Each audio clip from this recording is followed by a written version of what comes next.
Pokémon Legends Arceus comes in hot several months after the remakes of Diamond and Pearl. While those really failed to show off much innovation in the legendary monster-catching franchise, a lot of expectations fell onto this. Is this the next evolution the series needs, or is it just another dud? Stick around for my review of Pokémon Legends Arceus.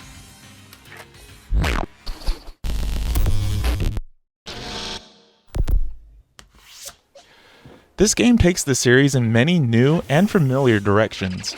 It's surprisingly faithful to the main series in many ways, but it also does many franchise firsts as well. Honestly, I can't remember the last time Pokémon has felt this fresh and interesting. But let's get into more detailed breakdowns. The story here has a pretty different take than the usual Pokémon adventure.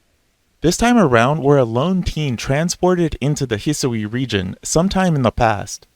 Pokémon are not considered tameable potential partners in this world. Instead, they're seen as extremely dangerous, wild creatures. It was a pretty interesting twist to the starting hours of the game.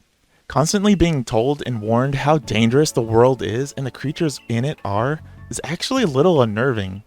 Various characters reminding me several times that I might actually be killed if I wander too far from the village isn't something I expected at all. Thankfully, the game lightens up a bit as things unfold. We meet other humans who also have partner Pokémon going about their own lives. I really thought it was neat seeing this kind of proto-trainer era of the franchise. It really sold the feeling of being in the past. There's a good amount of supporting characters that we meet along the way as well. It's nothing too far from expectation with the series tropes, but they're welcome nonetheless.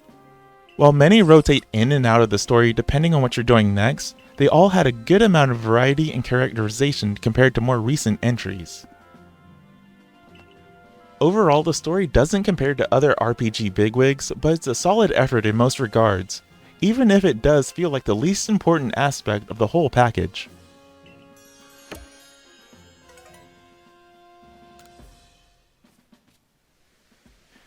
Pokémon isn't exactly known for having consistent visuals, and it's somewhat true here as well too. I will praise the game for its pseudo-rice paper art style that it goes for. It's subtle in gameplay, but a nice touch when it decides to become noticeable in certain moments. That said, it doesn't exactly save the game from leaving a bit to be desired. It does look good a majority of the time, but it still isn't blowing anyone away overall. The Pokémon and characters themselves are a bit hit or miss here as well, but the overall quality of them is pretty good, I'd say. Rapidash's mane flows in the wind, Gyarados' body wiggles as it flies, and so on. The world definitely feels alive thanks to some good animation work and the creatures that run around in it. The moves too are a bit of a mixed bag. While the standard series trope of having Pokémon run up to something and hitting them with a stiff animation are sadly still here, thanks Tackle, more moves got new animations much to my delight. Sound is also where I'm a bit mixed. I quite enjoy some of the music tracks in this game because they fit my personal style of more slower paced relaxed themes. But I can see this being an area of pushback for some as well. It definitely ramps up for battles and whatnot, but the common themes heard while exploring might not impress everyone. Also, there still isn't voice acting, which may or may not be an issue for you.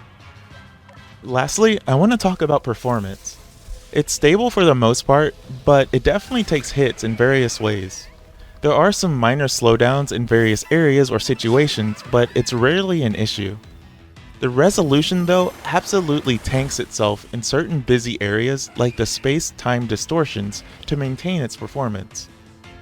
These are honestly expected technical gripes with the Switch at this point, so I personally don't take them too seriously. Gameplay is where a lot of my praise and excitement for this game comes from. From the moment the game let me out of the town, I had this weird moment of realization. They aren't holding my hand. This big map, I can just go?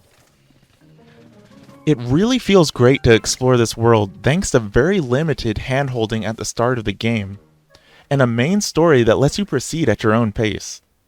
I seriously played for over 10 hours in the starting map alone, just catching as many Pokemon as I could, discovering where I could or couldn't go, what spawns where, gathering items, and more. I really can't praise this decision enough. More recent entries really overdo the hand-holding nature of the openings, and to have a game simply say, get to this next area for a story moment, any way you want, is really refreshing. The sense of natural exploration here is something I really wasn't expecting as a Pokemon fan and open world hater. Of course, it wouldn't be a game if there weren't certain things to gate you off. Not being able to cross large rivers or getting to the top of a high cliff are simple but effective ways to keep you coming back as you gain new abilities. But onto the Pokemon themselves. If you're familiar with Sword and Shield, it's similar to that, where certain monsters occupy certain areas. There's a great variety here and a decent mix of multiple generations to be found, even some surprise appearances. When exploring, a Pokemon can be captured simply by throwing a ball at it, kind of like Let's Go, or by more traditional means. You increase your chances by sneaking, throwing balls from behind, like landing a critical hit, or using various items like berries to distract them first. While many can be caught this way, most require weakening them first. It's a neat touch mixing both styles together, and neither feels like it overtakes one or the other. It is pretty satisfying to lob Pokeballs at more passive Pokemon, but of course, I'm a fan of tried and true battling as well. There's also a new variant this time around called the Alphas. These Alpha Pokemon are high-level, red-eyed glowing, and way bigger than usual. They act as kind of sub-bosses to speak, and can be caught themselves. Much to my happiness, they retain their large size as well. They also tend to have stats and moves that are a bit different than usual too. It's not the most amazing feature, but I think it's novel enough that people will try to catch all of them. Of course, I would be remiss if I didn't mention that the Pokemon do indeed attack you, the trainer. There are essentially two types of Pokemon on the field in this game. Passive ones and aggressive ones that'll attack you on sight. If you take too many hits, your trainer blacks out, resetting you back to camp. You also drop a random variety of items as well if you're knocked out. It can be pretty devastating if you happen to have some rare items on you. It's a surprisingly harsh penalty, but it's also neat to have this level of pushback from something like Pokémon of all things.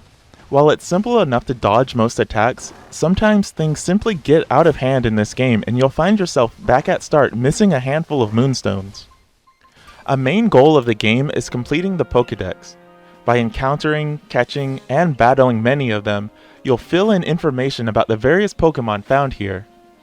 It plays a surprisingly important role this time around as a key tenet of the story and gameplay. Catching in particular is easier thanks to the quick pace of catching and not always needing to battle. It definitely feels like a hybridization of the ideas in Let's Go and the OG games.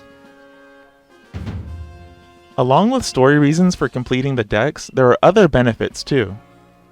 It's also tied to your rank. By increasing your rank, you unlock more options for crafting and so on, making it quite important. Thankfully, these fill in without much focus other than playing the game. Some need a bit more direct attention, but I realized quickly that I was supposed to be doing these passively for the most part. There's also a lot of item gathering as well. Instead of buying everything you need at the game shops, the game puts a lot of focus on crafting your own items. Thankfully, these don't require too much and many materials can be found through normal exploration. The game clearly wants you to pick up everything as it can only benefit you to do so. I do have one small gripe though. Some of the items are quite hard to spot when you're running around, and I wish they added some kind of sparkle or highlight in a few cases like mushrooms and bags. Exploration here is really well done, and the variety of side quests really helps get you out there. There are a ton of these to do, and while most only give items, sometimes they unlock special features or events that can lead to rare Pokemon encounters. I personally hate busywork side quests, but the occasional one leading to something unexpected is always appreciated. Lastly, on running around, the inclusion of map events is something I never thought they would do, but I really enjoyed. sometimes a rare Pokemon swarm will appear. When it does, a big number of them will show up alongside an alpha. It's a great chance to grab a rare Pokemon in an area if you may have missed them before. There are also distortions. These are areas that appear on the map and they're filled with rare items and Pokemon for a limited time. They can be pretty intense, especially early in the game, but they're totally worth doing. Not to mention, they have a really good chance of a shiny appearing. I really liked how frantic these felt each time one appeared. A lot of the series' staple NPC functions return as well, in new and various different ways. Shops, clothing, box organizer, and even the move learner, they're all here. The move learner is especially someone important thanks to her teaching some rare moves to your partners with more ease than ever before. There's even one who sells evolution items if you're curious about how that would work in this game. The typing system, items in battle, and catching mechanics are all the same as they once were in battle. However, there is a new quirk with the agile and strong moves. These boost the speed or power of a move in exchange for power or speed respectively. It's interesting and it can turn the tide, but I can't say this mechanic had too much of an impression on me. Overall, I'm really positive on the gameplay here. It's a fun and compelling world to run around and do things in. While the battling doesn't make any strides, I can forgive it. Between the joy of item and monster collecting, exploration, and events, I couldn't put this game down and I'm still doing extra side content.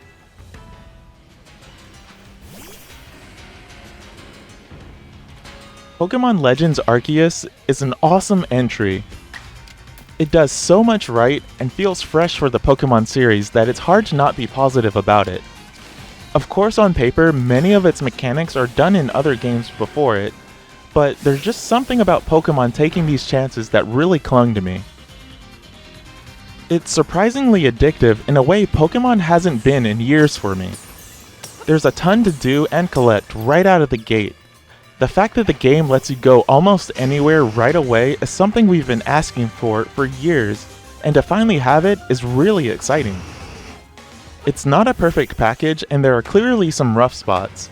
The battling is still the same old system and some of the new mechanics could definitely be refined in the future, but after playing it, I can only hope this isn't the end for the Legends line of games. It's been a while since something Pokemon has excited me this much, and I hope it doesn't just fade away.